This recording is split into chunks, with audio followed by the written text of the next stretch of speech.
Kita akan bercakap sikit je tentang apa itu persempadanan. Mungkin pernah dengar persempadanan. Persempadanan ini adalah satu istilah yang digunakan bagi merujuk kepada proses menetapkan sempadan lah, sempadan apa? Tentulah sempadan bagi pilihan raya, iaitu di mana seorang wakil rakyat akan dipilih untuk mewakili suara pemilih di Dewan Rakyat mahupun di Dewan Undangan Negeri. Untuk makluman semua juga, menguruskan persempadanan ini adalah satu daripada fungsi utama SPR. SPR ada 3 fungsi utama, 3 fungsi lah yang sebenarnya. Yang pertama ialah menguruskan persempadanan. Kalau tak ada sempadan, macam mana kita nak menentukan satu bahagian pilihan raya itu? Yang kedua, baru datangnya pendaftaran pemilih dalam untuk memilih di bahagian yang ditetapkan itu dah. Yang ketiganya, menjalankan pilihan raya untuk melantik orang kata wakil rakyat atau pemimpin bagi bahagian tersebut, yang akan menjaga orang kata rakyat lah di bahagian pilihan raya tersebut. Okey. Dan seterusnya adalah urusan kajian semula persempadanan. Kita dah ada sempadan, tapi lepas tu kenapa kita nak kaji semula pula sempadan tu? Sebab kita tengok definasi dulu. Ujian kajian urusan kajian semula persempadanan merupakan satu kajian dan semakan untuk lihat balik kesesuaian sempadan-sempadan yang kita dah wujudkan tadi bagi untuk tujuan apa? Untuk memudahkan urusan pentadbiran pilihan raya dan pendaftaran pemilih di masa akan datang lah, ya. Itulah kenapa kita akan buat kajian semula persempadanan. Okey. Kalau tuan-tuan dan puan-puan nak tahu tentang pilihan raya ni, rujuk dalam Perlembagaan Persekutuan, bermula daripada perkara 113 yang menyentuh khusus kepada persempadanan.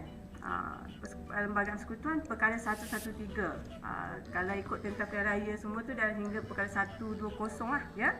Right. Dalam perkara 113 perlembagaan ni apa yang dikatakan, yang mana Perlembagaan Persekutuan memberi kuasa kepada SPR untuk membuat kajian semula sempadan-sempadan setiap bahagian pilihan raya di negara ini, yang mana terbahagi kepada 3 unit berasingan mengikut Undang-Undang Pasal 6 Perkara 113, iaitu yang pertamanya adalah unit bagi negeri-negeri Tanah Melayu termasuk wilayah Persekutuan Kuala Lumpur, Labuan dan juga Putrajaya. Okey, yang kedua unit negeri Sabah dan yang ketiga adalah unit negeri Sarawak. Okey. Jadi seterusnya, bilakah urusan kajian semula persempadanan ni boleh dimulakan? Ada 2 keadaan lah, ya. 2 keadaan bila kita boleh orang kata memulakan kajian semula persempadanan ni, ataupun kita panggil KSP, ya. Yang pertama, tidak kurang daripada tempoh lat 8 tahun daripada tarikh siap urusan kajian semula persempadanan yang sebelumnya. Okey. Kenapa 8 tahun? Ya, sebab memang diperuntukkan dalam undang-undang 8 tahun. Kalau kita lihat dalam masa 8 tahun tu macam-macam perubahan boleh berlaku.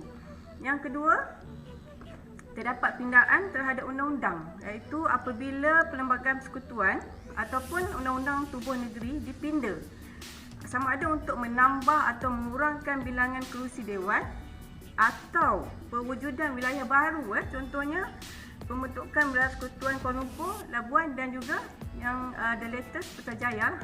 Okey. So kita akan buat persempadanan semula. Okey. Boleh follow setakat ni? Alright. Jadi terdapat beberapa prinsip lah yang kita ambil, yang perlu diambil kira dalam kita melaksanakan kajian semula persempadanan. Yang prinsip yang pertama ialah sebagai kemudahan kepada pengundi, tetapi kita kena pastikan ia tidak melangkaui sempadan-sempadan negeri. Ya.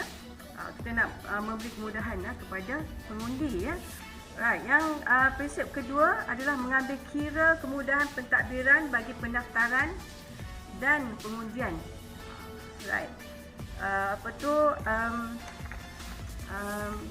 macam mana untuk kita mudahkan masyarakat ya untuk mendaftar.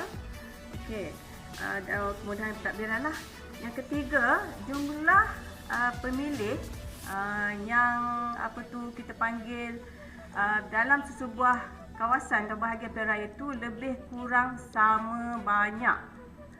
Kecuali kita tengoklah kawasan-kawasan yang mana kita perlu ambil kira kesukaran dihadapi di daerah-daerah desa. Maksudnya adalah ukuran pewajaran bagi kawasan-kawasan itu perlu diberi perhatian. Kita tak boleh kata kawasan ni besar. Contohnya di Ulu Rejang. Kenapa kawasan ni sikit bilangan pemilih dia berbanding Shah Alam lebih kecil tetapi ramai. Contohnya sebab kalau kita tengok dari segi bentuk muka bumi di Ulu Rejang, sebahagian besarnya adalah hutan dan kalau susah untuk kita orang kata nak akses. Kalau wakil rakyat nak pergi tengok rakyat dia pun susah. Okey. Jadi bilangan di situ adalah kita tengok kesesuaian dengan tempat, kemudahan macam mana wakil rakyat nak pergi, nak bantu rakyat yang ada kat situ. Okey. Yang keempat seterusnya adalah mengekalkan hubungan masyarakat dan pentadbiran tempatan. Maksudnya kalau kita tengok setengah-setengah bahagian pilihan raya tu dia ada kawasan yang PBT dia untuk kawasan lain pihak berkuasa tempatan. Tetapi kita masukkan juga orang kata pemilih di kawasan yang berhampiran dengan PBT itu supaya dia senang untuk dapatkan orang kata kemudahan lah. Itu maksudnya mengekalkan hubungan masyarakat dan pentadbiran tempatan. Kita tengok apakah dia tadi kita disebut faktor-faktor. Kenapa 8 tahun kan? Faktor-faktor dia ada 4 faktor. Yang pertama kita tengok adalah faktor pemilih, yang mana kepadatan penduduk meningkat dan pertumbuhan pemilih meningkat di satu bahagian itu contohnya dulu kawasan tu laut, and then dah tambak, dah jadi bangunan, dah ramailah orang kat situ so jadi kita kena tengok balik. Yang kedua ada faktor muka bumi, geografi, topologi kategori kawasan bandar semua tu dan saiz kawasan. Kita tengok juga. Yang keempat pembangunan lah. Ketiga, ruang pembangunan kemudahan infrastruktur yang perlu kita lihat untuk kita jalankan urusan KSP ni. Dan yang keempat, wakil rakyat. Macam kita tengok macam saya beritahu tadilah bilangan perwakilan kat situ. Bagaimana nak akses kepada rakyat untuk mendapatkan perkhidmatan. Okey? Alright. Dan seterusnya mungkin ada soalan. Berapa kali dah kita buat persempadanan ni Kita dah 6 kali buat persempadanan. Bermula daripada tahun 1958